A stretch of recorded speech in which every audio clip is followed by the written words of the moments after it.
मुश्किलें दिल के इरादे आजमाती है। मुश्किलें दिल के इरादे आजमाती है और वक्त के पर्दे निगाहों से हटाती है। हौसला कभी भी मत हारना गिरकर, क्योंकि ठोकरें इंसान को चलना सिखाती है। Hello friends, welcome to maths browser YouTube channel. पिछले 5 या 6 वीडियो के माध्यम से हम लोग रिमाइंडर थ्योरम के हर कॉन्सेप्ट को बहुत अच्छे से पढ़ लिया है और आज इस वीडियो में हम लोग रिमाइंडर थ्योरम से जितने भी प्रकार के क्वेश्चन बन सकते हैं उन सभी के बारे में डिस्कस करेंगे। तो अगर आपने उन सभी वीडियोज को नहीं देखा है तो प्लेलिस्ट में जाकर के सबसे पहले उन वीडियोज को जरूर देख लें, नहीं तो यहाँ पर समझने में थोड़ा परेशानी हो सकता है। तो सबसे पहला क्वेश्चन है आपका 152 इंटू 44 इंटू 452। अगर इस मल्टीप्लीकेशन को 120 से डिवाइड करेंगे तो रिमाइंडर क्या आएगा। तो आप यहाँ पर देख सकते हैं कि अगर 120 से इन सभी नंबर्स को डिवाइड करें तो रिमाइंडर बड़ा बड़ा आएगा और कैलकुलेशन बड़ा बन जाएगा। तो कैलकुलेशन आसान करने के लिए हम क्या बताए थे कि डिवाइड करने के पहले अगर कुछ सिंप्लीफाई हो रहा है तो इसको पहले सिंप्लीफाई कर देते हैं, उसके बाद अगर डिवाइड करेंगे तो मेरा कैलकुलेशन आसान बन जाएगा। तो यहाँ पर अगर इसको सिंप्लीफाई करने का प्रयास करें तो यहाँ पर इसको सिंप्लीफाई कर सकते हैं, यहाँ 11 हो सकता है, यहाँ 30 हो सकता है, ठीक है। यहाँ पर फिर और सिंप्लीफाई हो रहा है तो इसको 15 कर सकते हैं और इसको 2 2 6 कर सकते हैं। तो यहाँ पर टोटल हम लोग कितना से सिंप्लीफाई किए, तो 4 बार में यहाँ पर सिंप्लीफाई किए और 2 बार में यहाँ पर किए, तो टोटल हम लोग 8 से सिंप्लीफाई किए। अब अगर यहाँ पर डिवाइड करें तो 152 को अगर 15 से डिवाइड करेंगे तो आप यहाँ सीधा सीधा देख सकते हैं कि अगर ये 150 रहता 150 तब 15 से कंप्लीट डिवाइड हो जाता, लेकिन यहाँ 152 है इसलिए रिमाइंडर प्लस का 2 आएगा।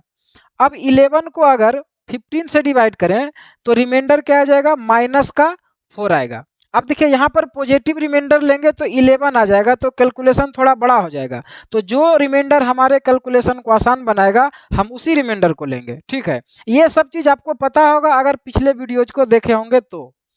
अब अगर 2 2 6 को डिवाइड करेंगे 226 को, तो ये भी आपको पता होगा कि 15 का स्क्वायर होता है 225। मतलब अगर यहाँ 225 रहता तो एग्जैक्ट डिवाइड करता, तो रिमाइंडर क्या बचेगा, प्लस का 1। तो यहाँ पर सभी रिमाइंडर को क्या करेंगे, यहाँ पर मल्टीप्लिकेशन का साइन है तो सभी रिमाइंडर को मल्टीप्लाई करेंगे। तो 2 इंटू 4 8 और 8 इंटू 1 8 आएगा और ये आपका माइनस में आएगा। तो जब भी रिमाइंडर निकालना रहता है तो आंसर कभी भी निगेटिव में नहीं देते हैं, तो इसको पॉजिटिव में लाने के लिए क्या करेंगे कि जिससे डिवाइड कर रहे हैं उसी में से इस निगेटिव रिमाइंडर को माइनस कर देंगे। तो मेरा पॉजिटिव रिमाइंडर हो जाएगा 15 माइनस 8 इज इक्वल टू 7। तो 7 भी मेरा आंसर कब होता, जब हमें 15 से डिवाइड करना रहता, लेकिन हमें एक्चुअली में 120 से डिवाइड करना था। तो यहाँ पर जिस नंबर से सिंप्लीफाई किए थे उस नंबर से इसमें गुना करना पड़ेगा। तो मेरा फाइनल रिमाइंडर आ जाएगा 7 इंटू 8 इज इक्वल टू 56। मतलब अगर इस मल्टीप्लीकेशन को 120 से डिवाइड करेंगे तो रिमाइंडर जो आएगा वो 56 आएगा, ठीक है। देखते हैं अगले क्वेश्चन को। अगला क्वेश्चन है आपका 1 factorial plus 2 factorial plus 3 factorial plus 4 factorial plus 5 factorial plus इस तरह से करके 500 फैक्टोरियल तक अगर एक्सप्रेशन दिया हुआ है तो इस एक्सप्रेशन को अगर 10 से डिवाइड करेंगे तो रिमाइंडर क्या आएगा। तो फिर से वही करेंगे, सभी नंबर को अलग अलग डिवाइड करेंगे, ठीक है। तो फैक्टोरियल का मतलब आपको पता होगा, 1 फैक्टोरियल का मतलब 1 होता है, 2 फैक्टोरियल का मतलब 2 इंटू 1 होता है, 3 फैक्टोरियल का मतलब 3 इंटू 2 इंटू 1 होता है, 4 फैक्टोरियल का मतलब 4 इंटू 3 इंटू 2 इंटू 1 होगा। इस तरह से फैक्टोरियल का वैल्यू चलता है, ठीक है। तो अगर यहाँ पर देखें तो सबसे पहले 1 फैक्टोरियल को अगर 10 से डिवाइड करेंगे तो 1 फैक्टोरियल का मतलब 1 होता है, तो 1 को 10 से डिवाइड करेंगे तो रिमाइंडर प्लस का 1 आएगा। और 2 फैक्टोरियल का मतलब होता है 2, तो 2 को अगर 10 से डिवाइड करेंगे तो रिमाइंडर क्या होगा, 2 होगा। और 3 फैक्टोरियल का मतलब होता है 6, आप देख सकते हैं 3 इंटू 2 इंटू 1 तो ये 6 होगा। तो 6 को अगर 10 से डिवाइड करेंगे तो रिमाइंडर आपका प्लस का 6 आएगा। और 4 फैक्टोरियल का मतलब क्या होता है, तो यहाँ देख सकते हैं 4 फैक्टोरियल का मतलब 24 होता है। तो 24 को अगर 10 से डिवाइड करेंगे तो रिमाइंडर प्लस का 4 आएगा। और 5 फैक्टोरियल का मतलब होता है 120, आप देख सकते हैं 5 फैक्टोरियल का मतलब होता है 5 इंटू 4 इंटू 3 इंटू 2 इंटू 1। तो यहाँ पर 5 इंटू 4 20 और 20 इंटू 3 60, 60 इंटू 2 120। तो 120 को जब 10 से भाग करेंगे तो आप देख सकते हैं कि एक कंप्लीट डिवाइड कर लेता है, और जब कोई नंबर कंप्लीट डिवाइड होता है तो रिमाइंडर 0 आता है। इसका मतलब 5 फैक्टोरियल को अगर 10 से भाग देंगे तो रिमाइंडर 0 आएगा। अब देखिए इसके बाद होगा 6 फैक्टोरियल, तो 6 फैक्टोरियल भी 10 से एग्जैक्ट डिवाइड होगा, क्योंकि 6 फैक्टोरियल के अंदर 5 फैक्टोरियल शामिल है। क्योंकि आप 6 फैक्टोरियल को ऐसा लिख सकते हैं, 6 फैक्टोरियल को आप लिख सकते हैं 6 इंटू फैक्टोरियल 5, ठीक है। तो देख सकते हैं यहाँ पर 6 फैक्टोरियल में फैक्टोरियल 5 शामिल है, तो यहाँ पर ये भी एग्जैक्ट डिवाइड करेगा। और ये चीज़ हम आपको बताए थे कि जब रिमाइंडर एक बार 0 आ जाता है तो अगले हर फैक्टोरियल पर रिमाइंडर 0 ही आता है, तो इधर सभी पर रिमाइंडर क्या होगा, 0 ही हो जाएगा, ठीक है। तो हमें इतना सा कैलकुलेशन करना है। तो यहाँ पर क्या करेंगे, यहाँ प्लस का साइन है तो सभी को प्लस करेंगे। तो यहाँ पर देखिए 1 और 2 3, 3 और 6 9, 9 और 4 क्या हो जाएगा, 13 हो जाएगा। तो 13 मेरा आंसर होगा क्या, 13 मेरा आंसर नहीं हो सकता है, क्योंकि हम 10 से डिवाइड कर रहे हैं। रिमाइंडर हमेशा जिससे डिवाइड करते हैं उससे छोटा होता है, तो ऐसे में क्या करेंगे, इसको फिर से 10 से डिवाइड कर देंगे तो रिमाइंडर क्या आ जाएगा, 3 आ जाएगा। तो ये हमारा आंसर हो जाएगा, ठीक है। इसके बाद अगला क्वेश्चन है 1 factorial plus 2 factorial plus 3 factorial plus 4 factorial plus 5 factorial plus इस तरह से करके 500 फैक्टोरियल तक दिया हुआ है। और यहाँ पर कह रहा है कि इस एक्सप्रेशन का लास्ट का डिजिट क्या होगा, मतलब अगर इसको टोटल सोल्व करें तो जो नंबर आएगा उसका लास्ट का डिजिट क्या होगा। तो हम आपको बताए थे कि अगर किसी एक्सप्रेशन का यूनिट डिजिट निकालना है, लास्ट का अंक निकालना है, तो उस एक्सप्रेशन को 10 से डिवाइड करके रिमाइंडर निकालते हैं। क्योंकि अगर कोई एक्सप्रेशन को 10 से डिवाइड करके रिमाइंडर निकालते हैं तो वो रिमाइंडर उस एक्सप्रेशन का लास्ट का ही अंक आता है। ये चीज हम आपको पहले बता चुके हैं। तो अगर यहाँ पर इसका यूनिट डिजिट निकालना है तो हम इस एक्सप्रेशन को 10 से डिवाइड करेंगे, ठीक है। तो 10 से डिवाइड करके जो रिमाइंडर आएगा वो कुछ और नहीं बल्कि इस एक्सप्रेशन का लास्ट का डिजिट ही आएगा। तो अभी इसके पहले वाले क्वेश्चन में इसी एक्सप्रेशन को 10 से हम लोग डिवाइड किए थे, तो वहां पर जो रिमाइंडर आया था वो 3 आया था। इसका मतलब इस एक्सप्रेशन का जो लास्ट का डिजिट होगा वो 3 होगा, ठीक है। इसके बाद नेक्स्ट क्वेश्चन है 12899 इंटू 96 इंटू 997, ठीक है। कह रहा है इस एक्सप्रेशन का लास्ट 2 डिजिट क्या होगा। तो अभी इसके पहले हम बताए थे आपको किसी एक्सप्रेशन का अगर लास्ट का 2 डिजिट निकालना है तो उसको 100 से डिवाइड करके रिमाइंडर निकालते हैं। तो इसका हमें लास्ट का 2 डिजिट चाहिए, तो इसको हम लोग क्या करेंगे, 100 से डिवाइड करेंगे, ठीक है। तो डिवाइड वैसे ही करेंगे जैसे करते हैं, तो अलग अलग सभी को डिवाइड करेंगे। तो यहाँ पर आप देख सकते हैं कि ये लास्ट में 99 है, तो 100 से डिवाइड करेंगे तो रिमाइंडर क्या होगा, माइनस का 1 आएगा, ठीक है। और 96 को अगर 100 से डिवाइड करेंगे तो रिमाइंडर माइनस का 4 आएगा, और इसको अगर डिवाइड करेंगे तो माइनस का 3 आएगा। ये सभी चीज़ें आपको पता होगा अगर पहले वाले वीडियोज को आपने देखा होगा तो, ठीक है। और अगर प्रॉब्लम हो रहा है तो आप पहले वाले वीडियो को देखें फिर इस वीडियो को देखें। तो यहाँ पर देख सकते हैं कि यहाँ मल्टीप्लाई का साइन है तो सभी को मल्टीप्लाई करेंगे, तो यहाँ पर आपका हो जा रहा है 12 हो रहा है। और 12 क्या होगा, देख सकते हैं तीनों ही रिमाइंडर माइनस में है तो माइनस में 12 आएगा। तो माइनस में हमारा आंसर कभी भी नहीं होता है, ठीक है। तो इसको प्लस में लाने के लिए क्या करते हैं कि जिससे डिवाइड करते हैं उसी में इसको माइनस करेंगे। तो यहाँ फाइनल रिमाइंडर मेरा हो जाएगा 100 माइनस 12 इज इक्वल टू 88।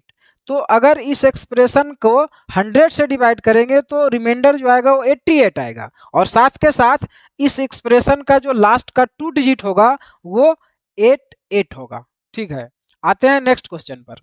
अगला क्वेश्चन है 38 टू दी पावर 99 को अगर 13 से डिवाइड करेंगे तो रिमाइंडर क्या आएगा, ठीक है। तो यहाँ इसका मतलब हम आपको बताए थे कि 38 टू दी पावर 99 है, इसका मतलब होता है कि 38 इंटू 38 इंटू 38, इस तरह से ये 99 बार जाएगा, ठीक है। और इन सभी को 13 से डिवाइड करेंगे तो फिर वही करेंगे, अलग अलग सभी को डिवाइड करेंगे। तो आप यहाँ देख सकते हैं कि 38 को अगर 13 से डिवाइड करेंगे तो रिमाइंडर आपका -1 आएगा, क्योंकि 39 एग्जैक्ट डिवाइड होगा 13 से, तो सभी में रिमाइंडर -1 ही आएगा, ठीक है। तो अब ये -1 कितना बार आएगा, तो 99 बार आएगा। ठीक है, तो -1 का पावर 99, तो -1 पर अगर ऑड पावर रहता है तो इसका वैल्यू -1 होता है, तो माइनस में मेरा रिमाइंडर नहीं होगा। तो प्लस में लाने के लिए क्या करते हैं, जिससे डिवाइड करते हैं उसमें से इसको माइनस करेंगे, तो मेरा फाइनल रिमाइंडर आएगा 13 - 1 = 12। तो ये मेरा आंसर आ जाएगा। ठीक है, इसके बाद अगला क्वेश्चन है 3 टू द पावर 115 और इसको 242 से डिवाइड करेंगे तो रिमाइंडर क्या आएगा। तो यहाँ पर हम आपको बताए थे कि इस नंबर को एक ऐसा नंबर बना दें कि इससे एक कम या एक ज़्यादा हो जाए, नहीं तो फिर इसके मल्टीपल से एक कम या एक ज़्यादा हो जाए, तभी आप इससे इसको डिवाइड करेंगे तो रिमाइंडर +1 या -1 आएगा। ठीक है, क्योंकि एक से ज़्यादा अगर रिमाइंडर आएगा तो आप उसको इतना बार गुना नहीं कर सकते हैं। तो यहाँ पर आप क्या करेंगे कि 3 टू द पावर 5 अगर इसको कर दें तो 3 टू द पावर 5 का वैल्यू होता है 243, जो कि इससे एक ज़्यादा है। तो अगर इसको 243 कर देंगे और इससे डिवाइड करेंगे तो रिमाइंडर 1 आएगा। ठीक है, तो यहाँ पर आप इसको लिख सकते हैं 3 टू द पावर 5, और अगर 3 टू द पावर 5 करेंगे तो ये आपका जो 115 है ये आपका हो जाएगा 23। ठीक है, तो 23 × 5 हो जाएगा 115। तो आप इसको ऐसा लिख सकते हैं। अब इसको डिवाइड करेंगे 242 से, तो 3 टू द पावर 5 आपका हो जाता है 243 और इसके ऊपर पावर हो जाएगा 23 और इसको डिवाइड करेंगे 242 से।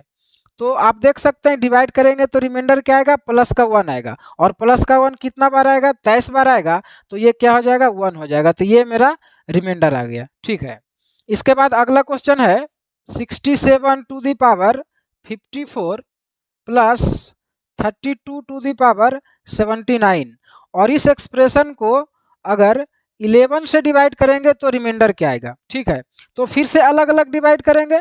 आप यहाँ पर देख सकते हैं कि 67 को अगर 11 से डिवाइड करेंगे तो रिमाइंडर प्लस का 1 आएगा।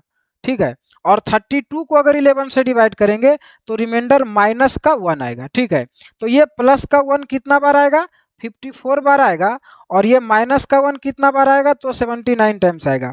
तो 1 का कोई भी पावर आपका 1 ही होता है, और -1 का ऑड पावर -1 होगा। तो यहाँ पर 1 - 1 = 0 आ गया।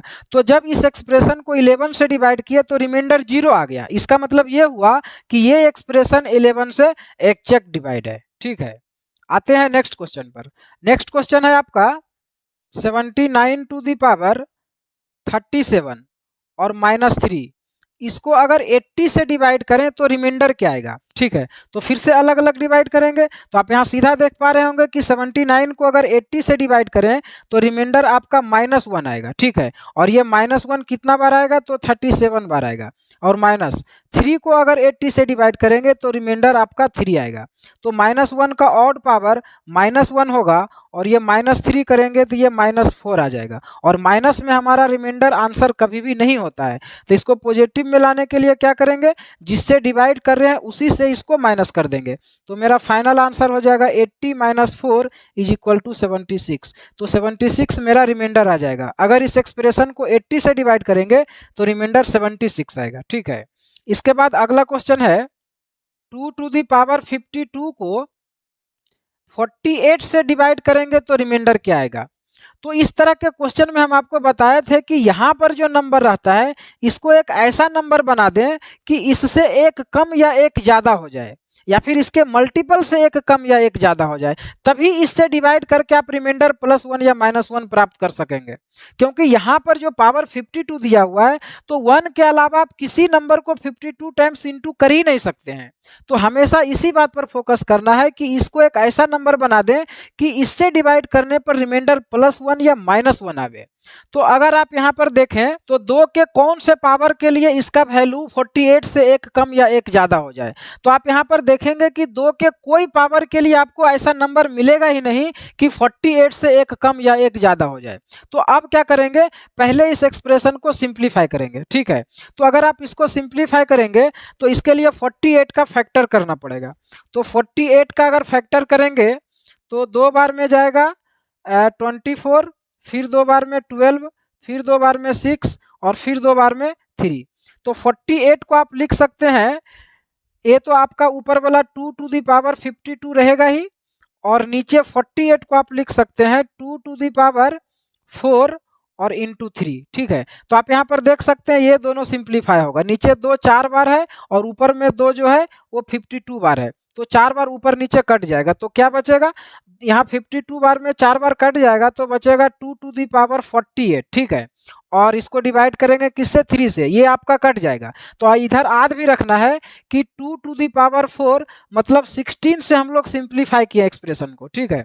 अब यहाँ पर देख सकते हैं कि अगर आप 2 को 3 से भाग करेंगे तो रिमाइंडर -1 आएगा, ठीक है। और ये -1 कितना बार आएगा, तो 48 बार आएगा, तो -1 का इवन पावर होता है +1, तो ये मेरा रिमाइंडर आ जाएगा। लेकिन ये रिमाइंडर कब आता, जब हमें 3 से डिवाइड करना रहता, लेकिन हमें तो 48 से डिवाइड करना था, तो जिस नंबर से सिंप्लीफाई किए थे उसको उसमें गुना करना पड़ेगा। तो 16 से सिंप्लीफाई किए थे तो यहाँ पर 16 से गुना करेंगे तो मेरा फाइनल रिमाइंडर आ जाएगा 16, ठीक है। आते हैं नेक्स्ट क्वेश्चन की तरफ। 25 टू दी पावर 26 का लास्ट 2 डिजिट क्या होगा। इस एक्सप्रेशन को अगर सिंप्लीफाई करेंगे, मतलब 25 को अगर 26 बार गुना करेंगे तो जो नंबर आएगा उसका लास्ट का 2 डिजिट क्या होगा। तो लास्ट का 2 डिजिट निकालने के लिए हम बताए थे कि 100 से डिवाइड करके रिमाइंडर निकालते हैं। इसका मतलब इसको हमें 100 से डिवाइड करना पड़ेगा। अब देखिए अगर 100 से इसको डिवाइड करेंगे 25 को तो रिमाइंडर मेरा बड़ा आ जाएगा और उसको आप 26 बार नहीं गुना कर सकते हैं। तो सबसे पहले इसको हम लोग सोल्व करेंगे। तो इसको अगर आप सोल्व करें तो ऊपर आपका 25 जो है वो 26 बार है और नीचे 100 को लिख सकते हैं 25 इंटू 4। तब यहाँ पर देख सकते हैं 25 से सिंप्लीफाई होगा, ठीक है। तो यहाँ पर अगर सिंप्लीफाई करें तो देखिए ऊपर 25 है 26 बार और नीचे 1 बार है, तो 1 बार कट जाएगा ऊपर नीचे, तो ऊपर में आपका जो 25 है वो आपका 25 बार बचेगा, ठीक है। और नीचे क्या बचेगा, 4 बचेगा। मतलब अब हमें 25 को 4 से डिवाइड करना है। तो आप देख सकते हैं कि 25 को जब 4 से डिवाइड करेंगे तो रिमाइंडर क्या आएगा, प्लस का 1 आएगा। और ये प्लस का 1 कितना बार आएगा, तो 25 टाइम्स आएगा और इसका वैल्यू क्या हो जाएगा, 1 आ जाएगा। लेकिन 1 मेरा आंसर नहीं हो सकता है क्योंकि हमें डिवाइड करना था 100 से, लेकिन कर दिए कितना से, 4 से। तो जिस नंबर से सिंप्लीफाई किए थे उसको उसमें गुना करना पड़ेगा। तो यहाँ पर आप देख सकते हैं कि 25 से सिंप्लीफाई किए थे, 25 ऊपर नीचे कट गया था, तो इसमें 25 गुना करना पड़ेगा, तो मेरा फाइनल रिमाइंडर आ जाएगा क्या, 25। इसका मतलब ये हुआ कि इस एक्सप्रेशन को 100 से डिवाइड करेंगे तो रिमाइंडर 25 आएगा। और इसी का मतलब ये भी हुआ कि अगर 25 को 26 बार गुना करेंगे तो जो नंबर आएगा उसका लास्ट का 2 डिजिट 2 और 5 आएगा, ठीक है। नेक्स्ट क्वेश्चन है 12 का पावर 72 को 73 से डिवाइड करेंगे तो रिमाइंडर क्या आएगा। अब देखिए इसको देखने से आपको समझ में आना चाहिए कि ये एक्सप्रेशन जो है वो फर्मेट थ्योरम पर आधारित है। हम आपको फर्मेट थ्योरम के बारे में बताए थे कि अगर कोई प्राइम नंबर है और इस प्राइम नंबर से किसी नंबर को डिवाइड करना है और इस नंबर पर अगर पावर p-1 है, मतलब इससे एक कम है, तो फर्मेट थ्योरम से इसका जो रिमाइंडर आता है वो प्लस का 1 आता है।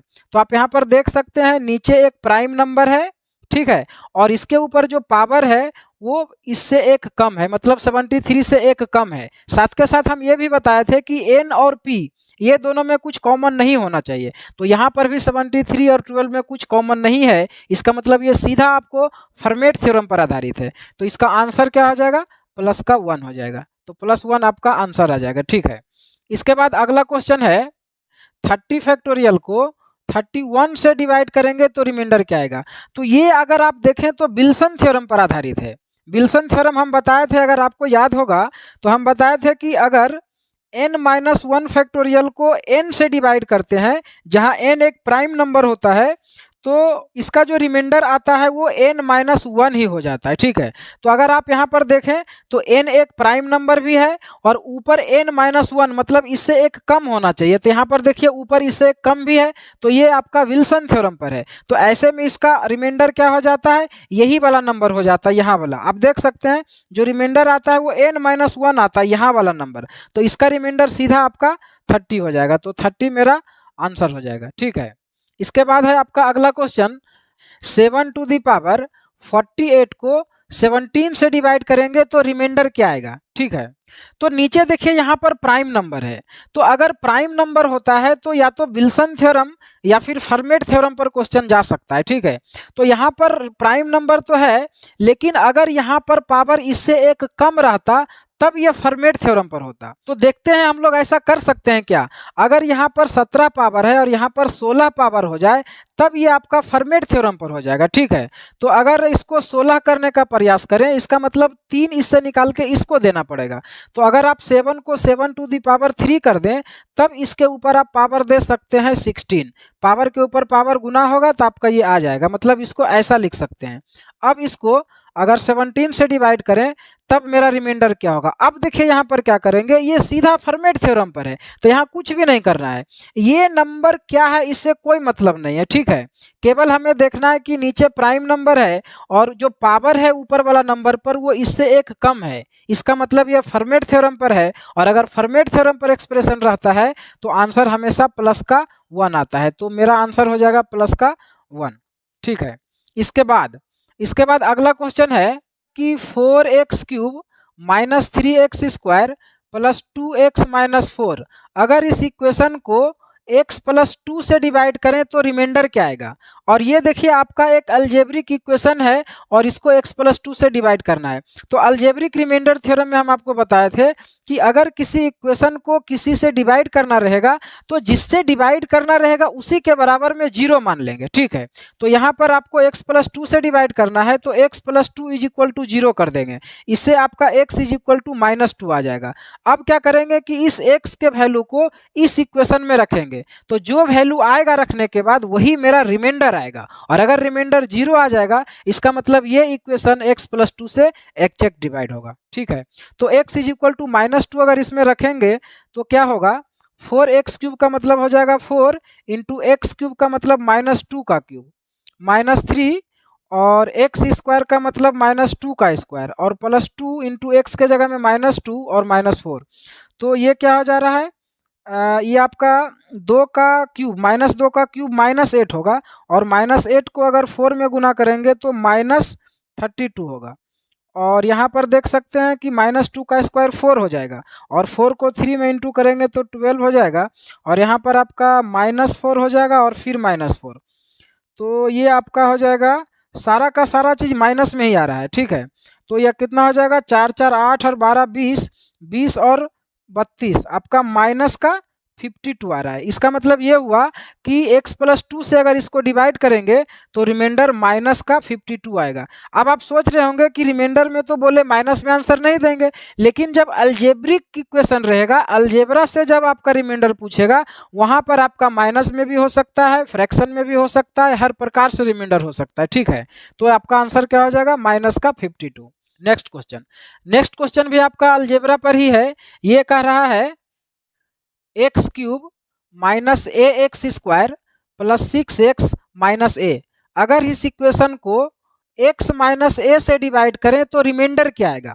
तो फिर से वही करेंगे, x माइनस ए से डिवाइड करना है तो x minus A is equal to 0 कर देंगे, तो x is equal to A आ गया। अब इस x का वैल्यू को इसमें रख देंगे, तो x इज इक्वल टू ए अगर इसमें रखें तो यहाँ पर आपका हो जाएगा ए क्यूब माइनस ए इंटू ए स्क्वायर और प्लस 6 इंटू ए माइनस ए, ठीक है। तो ये आपका हो जाएगा ए क्यूब और ये भी आपका ए क्यूब हो जाएगा माइनस में और प्लस 6a माइनस ए। तो यहाँ पर ये प्लस माइनस कट जाएगा तो यहाँ पर आपका बचेगा 5 इंटू ए, तो यही मेरा रिमाइंडर आ गया। मतलब अगर इस इक्वेशन को x माइनस ए से डिवाइड करेंगे तो रिमाइंडर आपका 5a आएगा। अगले क्वेश्चन को देखते हैं।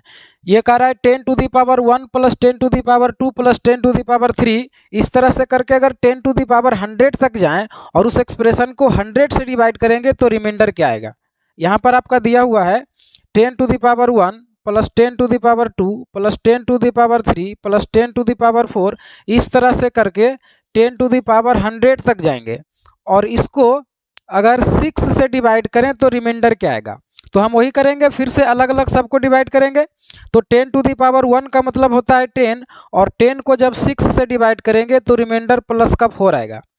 अब 10 टू दी पावर 2 10 का स्क्वायर में 6 से डिवाइड करेंगे तो क्या रिमाइंडर बचेगा, आप यहाँ देख सकते हैं 10 का स्क्वायर, इसका मतलब होता है 100, और 100 को आप अगर 6 से डिवाइड करेंगे तो आप यहाँ पर देखेंगे फिर से आपका रिमाइंडर 4 आया। आप 10 का कोई भी पावर का जो वैल्यू आएगा उसको जब 6 से डिवाइड करेंगे तो रिमाइंडर आपका 4 ही आएगा। जैसे आपका देखिए, आपका 10 का क्यूब में जाएंगे तो ये 1000 होगा, और 1000 को अगर आप 6 से डिवाइड करेंगे तो फिर से रिमाइंडर आपका 4 ही आएगा।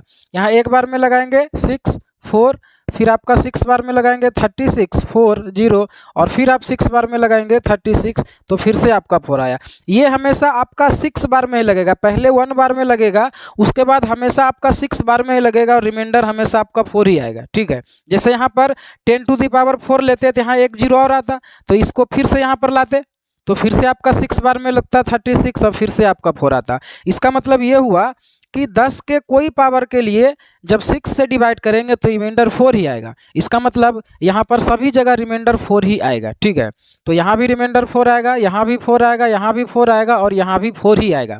इसका मतलब है हमको इन सभी को जोड़ना होगा। और ये 4 कितना बार आएगा, तो 100 बार आएगा, क्योंकि ये 1 से लेकर के 100 तक जा रहा है, तो 100 बार यहाँ पर 4 आएगा। इसका मतलब ये हुआ कि 4 को हमें केवल 100 बार जोड़ना है, तो 4 को 100 बार जोड़ेंगे तो क्या होगा, 400 हो जाएगा। 4 में सीधा 100 गुना कर देंगे तो ये आपका 400 हो जाएगा। तो 400 तो मेरा रिमाइंडर होगा नहीं, क्योंकि हम 6 से डिवाइड कर रहे हैं, तो इसको क्या करेंगे, फिर से 6 से डिवाइड करेंगे। तो आप इसको डिवाइड करेंगे तो रिमाइंडर क्या आएगा, आप 6 बार में लगाएंगे 36 और बचेगा 4 0, तो फिर से आपका रिमाइंडर 4 ही आ जाएगा। तो ये मेरा आंसर हो जाएगा। मतलब इस एक्सप्रेशन को अगर 6 से डिवाइड करेंगे तो रिमाइंडर 4 आएगा।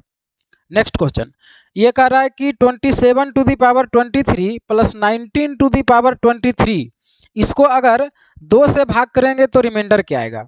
आपका दिया हुआ है 27 to the power 23 plus 19 to the power 23, इसको अगर 2 से भाग करें तो शेषफल क्या आएगा। तो हम एक कॉन्सेप्ट आपको बताए थे कि अगर कोई नंबर इस फॉर्म में लिखा हुआ है a to the power n plus b to the power n, अगर इस फॉर्म में कोई नंबर लिखा हुआ है और अगर n एक ऑड नंबर है तो ये नंबर जो है वो a प्लस b से एग्जैक्ट डिवाइड करता है। मतलब ये दोनों के जोगफल से ही इसमें पूरा भाग जाएगा।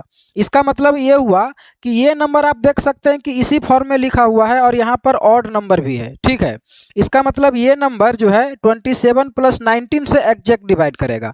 तो 27 प्लस 19 इसका मतलब होता है 46। इसका मतलब इस नंबर में 46 का पूरा भाग जाएगा।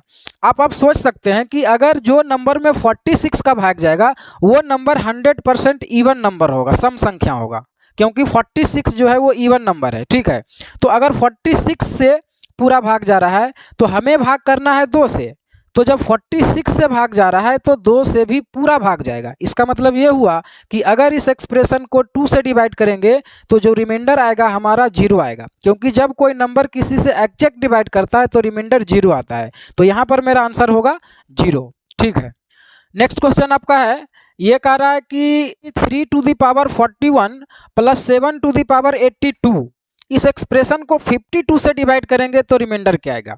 इस तरह से दिया हुआ एक नंबर 3 टू दी पावर 41 और प्लस 7 टू दी पावर 82, अगर इस नंबर को 52 से डिवाइड करेंगे तो रिमाइंडर क्या आएगा।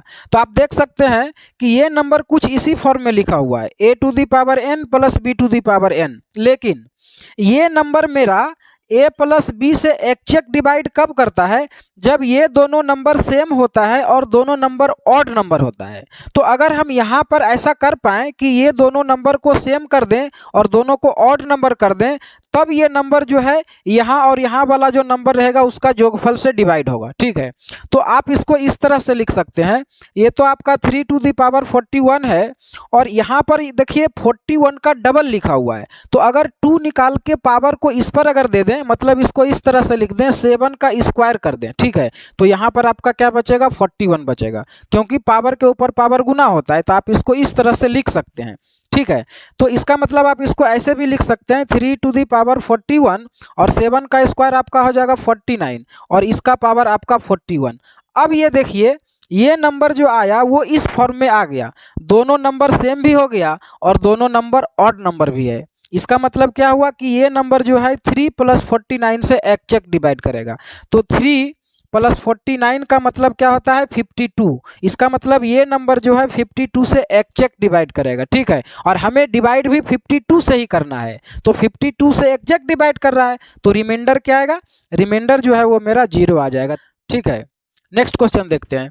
ये कह रहा है कि 23 टू दी पावर 10 और माइनस 1024, इसको अगर 7 से डिवाइड करेंगे तो रिमाइंडर क्या आएगा, ठीक है। इस तरह से एक नंबर दिया हुआ है 23 टू दी पावर 10 और माइनस 1024, इस नंबर को अगर 7 से डिवाइड करेंगे तो शेषफल क्या बचेगा। तो आप इसको इस तरह से लिख सकते हैं 23 टू दी पावर 10 और माइनस 1024 जो है वो 2 का पावर 10 होता है, ठीक है। ये चीज़ आपको पता होना चाहिए। तो इस नंबर को आप इस तरह से लिख सकते हैं। तो अब देखते हैं कि ये नंबर भी इसी तरह से आ गया a to the power n और minus b to the power n। तो हम आपको इस फॉर्म का एक नंबर बताए थे कि अगर कोई number a to the power n minus b to the power n हो और n अगर एक इवन नंबर हो, यहाँ देख सकते हैं इवन नंबर है, तो जब इवन नंबर होता है इस फॉर्म के नंबर में तो ये नंबर a प्लस बी से भी एग्जैक्ट डिवाइड करता है और a माइनस बी से भी एग्जैक्ट डिवाइड करता है। मतलब ये दोनों को जोड़ने के बाद जो नंबर आएगा उससे भी भाग जाएगा और ये दोनों को घटाने के बाद जो आएगा उससे भी पूरा भाग जाएगा। ये सब चीज़ कॉन्सेप्ट वाला वीडियो में बताया हुआ है। इसका मतलब ये हुआ कि इस नंबर में 23 और प्लस 2 25 से भी भाग जाएगा और 23 माइनस 2 21 से भी भाग जाएगा, ठीक है। तो ये नंबर जो है 21 और 25 से एग्जैक्ट डिवाइड है और हमें डिवाइड करना है 7 से। तो आप सोच सकते हैं कि जो नंबर 21 से डिवाइड होगा वो नंबर 7 से भी एग्जैक्ट डिवाइड करेगा। तो मेरा रिमाइंडर क्या आ जाएगा, 0 आ जाएगा। ये मेरा रिमाइंडर आ जाएगा आंसर, ठीक है। अब एक चीज़ आप यहाँ पर समझिए कि अगर कोई नंबर 21 से कंप्लीट डिवाइड हो रहा है तो वो नंबर 21 के सभी फैक्टर से भी डिवाइड होगा। तो 21 का सभी फैक्टर को देखें तो आपका 1 होगा और 3 होगा, 7 होगा और 21 होगा। तो 21 से तो वो नंबर डिवाइड हो ही रहा है, साथ के साथ 7 से भी डिवाइड होगा, 3 से भी डिवाइड होगा और 1 से तो होगा ही, ठीक है। कोई भी नंबर हो, जैसे मान लिया जाए कोई नंबर जो है 12 से डिवाइड हो रहा है, तो 12 से अगर वो नंबर डिवाइड हो रहा है तो 12 के सभी फैक्टर से भी डिवाइड होगा। मतलब वो 1 से भी डिवाइड होगा, 2 से भी, 3 से भी, 4 से भी, 6 से भी, 12 से भी, ये सभी नंबर से वो नंबर डिवाइड होगा। तो आप यहाँ पर देखें कि 21 से जो है ये नंबर एग्जैक्ट डिवाइड कर रहा है, इसका मतलब 7 से भी ये नंबर एग्जैक्ट डिवाइड करेगा और मेरा रिमाइंडर क्या आएगा, 0 आएगा, ठीक है। नेक्स्ट क्वेश्चन, अगला क्वेश्चन है आपका 1 2 3 4 5 6, इस तरह से तब तक लिखते रहना है जब तक ये नंबर 41 डिजिट का नहीं हो जाए। और अब अगर उसको 8 से डिवाइड करेंगे तो रिमाइंडर क्या आएगा, आपको इस तरह से लिखना है 1 2 3 4 5 6, इस तरह से लिखते रहना है और तब तक लिखना है जब तक इसमें 41 डिजिट नहीं हो जाए। तो पहले तो हमें यही पता करना है कि इसको कहाँ तक लिखें कि इसमें 41 डिजिट आ जाए। तो आप यहाँ देख सकते हैं कि 1 से 9 तक का जो नंबर है वो सभी एक एक डिजिट का है। तो यहाँ से हमको 9 डिजिट मिल जाएगा 1 से 9 तक, ठीक है। तो 9 डिजिट तो हमें मिल गया और हमें टोटल कितना चाहिए, 41 डिजिट। इसका मतलब 9 के बाद जो नंबर है उसमें से हमको कितना डिजिट चाहिए, तो उसमें से हमें 32 डिजिट चाहिए। अब 32 डिजिट चाहिए 9 के बाद, और 9 के बाद सभी नंबर 2-2 डिजिट का है, ठीक है। इसका मतलब है कि 9 के बाद हमें 16 नंबर को लेना पड़ेगा। 16 नंबर में हमें 32 डिजिट मिल जाएगा, ठीक है। तो 16 नंबर तो हमें लेना पड़ेगा 9 के बाद और 9 नंबर इधर हुआ, तो टोटल हमें 16 और 9 25 तक जाना पड़ेगा। मतलब अगर हम इसको 1 से 25 तक लिख दें तब उसमें 41 डिजिट आ जाएगा, ठीक है। तो इसको जो है लिखना है कहाँ तक, 25 तक लिखना है। इसमें मेरा 41 डिजिट आ गया। अब कह रहा है इस नंबर को अगर 8 से डिवाइड करेंगे तो रिमाइंडर क्या आएगा, ठीक है। तो 8 के लिए हम बताए थे डिविजिबिलिटी में कि कोई भी नंबर 8 से कंप्लीट डिवाइड तब होता है जब उस नंबर के लास्ट का 3 डिजिट को 8 से डिवाइड होना चाहिए। तो जब हमें रिमाइंडर निकालना है तो भी हमें लास्ट के 3 डिजिट को ही डिवाइड करना है, ठीक है। तो लास्ट का 3 डिजिट क्या होगा, तो आप देख रहे हैं कि ये जो है कंजिक्यूटिव नंबर में है, लगातार संख्या है, तो यहाँ 25 है, तो इसके पहले क्या होगा, 24 हो जाएगा। तो इसका लास्ट का 3 डिजिट क्या हो जाएगा, 425 हो जाएगा। तो हमें रिमाइंडर निकालने के लिए केवल 425 को ही डिवाइड करना पड़ेगा। तो आप यहाँ डिवाइड करेंगे तो 5 टाइम्स में जाएगा 40 और 25, तो यहाँ 3 टाइम्स में जाएगा 24, तो जो रिमाइंडर आएगा मेरा वो क्या आ जाएगा, 1 हो जाएगा। मतलब अगर 1 से लेकर के 25 तक लगातार लिख दें और उसको 8 से डिवाइड करें तो रिमाइंडर क्या आ जाएगा, 1 आ जाएगा। ठीक है, नेक्स्ट क्वेश्चन देखते हैं। ये आपका कह रहा है 8 8 8 8 इस तरह से 32 बार लिखना है, मतलब 8 को 32 बार लिखना है, और जो नंबर आएगा उसको 37 से डिवाइड करेंगे तो रिमाइंडर क्या आएगा। इस तरह से आपको नंबर लिखना है 8 8 8 8, इस केवल 8 है इसमें, ठीक है। और इस तरह से लिखना है कितना बार, 32 बार लिखना है, मतलब 32 डिजिट का एक आपका नंबर बनाना है, ठीक है। अब इस नंबर को अगर 37 से डिवाइड करें तो रिमाइंडर क्या आएगा। तो इसके लिए आपको एक चीज़ समझना है कि 37 इंटू 3 होता है 111, 111, मतलब 111 जो है 37 से एग्जैक्ट डिवाइड करता है। इसका मतलब ये हुआ कि अगर हम इसको डबल कर दें 222 तो ये नंबर भी 37 से डिवाइड होगा। अगर हम इसको 3 गुना कर दें 3 3 3 333 तो ये नंबर में भी 37 का भाग जाएगा। इसको आप कहीं तक भी लेकर के जाएंगे तो ये सीरीज का सारा नंबर में 37 का पूरा भाग जाएगा। इसका मतलब ये हुआ कि 888 में भी 37 का पूरा भाग जाएगा। अब देखिए यहाँ हमें 37 से ही डिवाइड करना है और सारा डिजिट आपको 8 ही है। इसका मतलब ये हुआ कि ये तो आपको एग्जैक्ट डिवाइड कर लेगा, ये भी एग्जैक्ट डिवाइड कर लेगा। इस तरह से 3 का पेयर जहां तक बनेगा वो सारा जो है 37 से एग्जैक्ट डिवाइड होगा। तो 3 पेयर बनने के बाद जो एक्स्ट्रा डिजिट बचेगा वहीं से मेरा रिमाइंडर आएगा। तो हमें पता करना है कि 3 पेयर बनाने के बाद कितना डिजिट बचेगा। तो यहाँ आप देख सकते हैं कि 32 बार आपका 8 आएगा। तो अगर 32 बार आएगा तो 30 तक का तो पेयर बन जाएगा, 3 करके 3 करके 30 बार जो 8 है उसका पेयर बन जाएगा और 2 बार 8 जो है वो एक्स्ट्रा बच जाएगा, ठीक है। तो लास्ट में वही 88 को केवल 37 से डिवाइड करेंगे। अगर 37 से 88 को डिवाइड कर रहे होंगे तो आप यहाँ देख सकते हैं 2 बार में लगेगा 74 और मेरा रिमाइंडर निकल करके आ जाएगा कितना, 14। तो मेरा आंसर हो जाएगा 14। मतलब अगर 8 अगर 32 बार लिखा हुआ है और उसको 37 से भाग देंगे तो शेषफल जो आएगा वो 14 आएगा, ठीक है। देखते हैं अगला क्वेश्चन को। अगला क्वेश्चन कह रहा है आपका, ये कह रहा है कि 777 43 बार लिखा हुआ है, ठीक है। और इसको अगर 13 से डिवाइड करेंगे तो रिमाइंडर क्या आएगा। आपका नंबर इस तरह से लिखा हुआ है 7 7 7 7 7, इस तरह से आपको 7 तब तक लिखते रहना है जब तक इसमें 43 डिजिट नहीं हो जाए। मतलब 7 को 43 टाइम्स लिखना है, ठीक है। जब 7 को 43 टाइम्स लिखेंगे और इसको 13 से डिवाइड करेंगे तो रिमाइंडर क्या आएगा, ठीक है। तो यहाँ पर फिर से एक चीज़ आपको समझना है कि अगर एक ही डिजिट को 6 बार रिपीट करके कोई नंबर लिखा हुआ है, जैसे इस तरह से मान लेते हैं 3 3 3 3 3 3, माने एक ही डिजिट को 6 बार लिखे हैं। तो इस तरह का जितना भी नंबर है ना, ये सभी नंबर में देख सकते हैं आप कि 3 7 11 13 और 37 ये सभी से एग्जैक्ट डिवाइड करता है। आप ठीक से समझिए, अगर एक ही डिजिट को 6 बार रिपीट करके कोई नंबर लिखा हुआ है, जैसे मान लेते हैं 5 5 5 5 5 5, ये देखिए 6 डिजिट का नंबर हुआ और सभी एक ही डिजिट है। तो इस तरह का जितना भी नंबर रहेगा ना उसमें 3 7 11 13 और 37 ये सभी से एग्जैक्ट डिवाइड करेगा। ये आपको याद ही कर लेना है, ठीक है। तो आप यहाँ देख सकते हैं कि जो मेरा नंबर है वो 7 7 रिपीट कर रहा है। तो अगर 7 जो है 6 बार रहता, ठीक है, तो उसमें तो हम 13 से पूरा भाग चला जाता, क्योंकि देख सकते हैं ये सारा नंबर 13 से भी भाग जाता है। तो अगर 6 बार 7 रहेगा तो हमारा 13 से एग्जैक्ट डिवाइड करेगा, ठीक है। तो अब हम यहाँ पर देखते हैं कि 6 का कितना पेयर बनता है, क्योंकि जितना बार 6 बनेगा उतना बार एग्जैक्ट डिवाइड करेगा, ठीक है। तो यहाँ पर देखिए 43 बार है, तो 43 बार है। अगर ये 42 बार रहता तो सारा नंबर एग्जैक्ट डिवाइड कर जाता, क्योंकि 42 जो है 6 से एग्जैक्ट डिवाइड है तो 6 का पेयर बन जाता।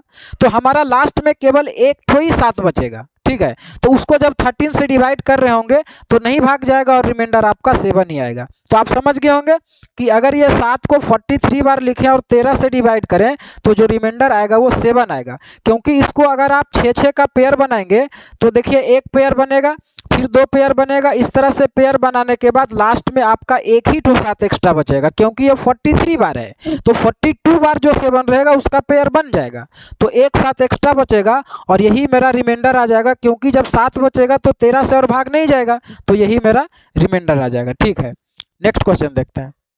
यहाँ पर आपका इस तरह से एक नंबर लिखा हुआ है 7 to the power 7 plus 7 to the power 77 plus 7 to the power 777। ये इस तरह से बढ़ते जा रहा है, नीचे बेस में केवल 7 है और ऊपर में 7 77 777 इस तरह से बढ़ते जाएगा। और इसको कहाँ तक लेकर के गया है, तो 7 टू दी पावर 1 2 3 4 5 6 7 8 9 यहाँ तक लेकर के गया है। ठीक है, अब अगर इस एक्सप्रेशन को कह रहा है कि अगर 6 से डिवाइड करेंगे तो रिमाइंडर क्या आएगा, तो बहुत इजी क्वेश्चन है। आप देख सकते हैं कि 7 को जब 6 से भाग देंगे तो शेषफल कितना आएगा, 1 आएगा। ठीक है, तो यहाँ पर भी आपका रिमाइंडर 1 आएगा और ये 1 कितना बार आएगा, तो 7 बार आएगा। ठीक, प्लस अब अगर इस 7 को 6 से डिवाइड करेंगे तो फिर से रिमाइंडर 1 आएगा और ये 1 कितना बार आएगा, तो 77 बार आएगा। ठीक है, फिर यहाँ पर अगर इस 7 को डिवाइड करेंगे तो यहाँ पर भी रिमाइंडर 1 आएगा और ये 1 कितना बार आएगा, तो आपका 777 मतलब 777 बार आएगा, क्योंकि 7 पर 777 पावर का मतलब हुआ कि 7 जो है वो 777 बार इंटू होगा, तो हर बार रिमाइंडर क्या आएगा, एक ही आएगा, तो कितना बार आएगा, तो 777 बार आएगा। ठीक है, और ये कहाँ तक चलता रहेगा, तो जब यहाँ पर आपको डिवाइड करेंगे इस 7 को तो यहाँ भी रिमाइंडर 1 आएगा और ये कितना बार आएगा, तो 1 2 3 4 5 6 7 8 9 बार आएगा। देखिए ये सब तो लिखने का जरूरत ही नहीं था, क्योंकि एक पर आप जितना भी पावर दे देंगे तो आपका एक ही होगा, मतलब ये सभी एक ही है। ठीक है, तो 1 + 1 + 1 कहाँ तक लिखेंगे, अब आपको सोचना है कि ये कहाँ तक होगा, तो देख सकते हैं यहाँ पर एक साथ है, यहाँ 2 है, यहाँ 3 है और इस तरह से 9 है, इसका मतलब इसमें टोटल 9 नंबर होगा। ठीक है, तो आपको ये 9 बार जाएगा, 1 2 3 4 इस तरह से 9 तक आप एक को जोड़ेंगे तो जोड़ने के बाद क्या आएगा, 9 ही आएगा। 9 बार एक को जोड़ेंगे तो 9 ही आएगा, तो मेरा रिमाइंडर 9 हो सकता है क्या, 9 तब होता मेरा रिमाइंडर जब यहाँ पर 9 से बड़ा नंबर से डिवाइड कर रहे होते, लेकिन यहाँ हम 6 से डिवाइड कर रहे हैं तो रिमाइंडर हमेशा 6 से छोटा आएगा। तो बड़ा आने से क्या होगा, एक बार फिर से इसको 6 से डिवाइड करेंगे तो मेरा रिमाइंडर क्या आ जाएगा, 3 आ जाएगा। 9 को जब 6 से भाग देंगे तो मेरा रिमाइंडर आपका 3 आएगा। ठीक है, तो इस वीडियो में रिमाइंडर थ्योरम से जितने भी प्रकार के क्वेश्चन बन सकते हैं उन सभी के बारे में मैंने डिस्कस किया है। रिमाइंडर थ्योरम से ऐसा कोई क्वेश्चन नहीं होगा जो इसके बाहर आएगा। ठीक है, तो आप इस वीडियो को 1 से 2 बार आप जरूर देखें और अगर कोई डाउट होता है तो जो कॉन्सेप्ट वाला 5 या 6 वीडियो रिमाइंडर थ्योरम का उसको देखें और फिर इस वीडियो को देखें। इसके बाद आपका रिमाइंडर थ्योरम का एक भी क्वेश्चन नहीं छूटने वाला है।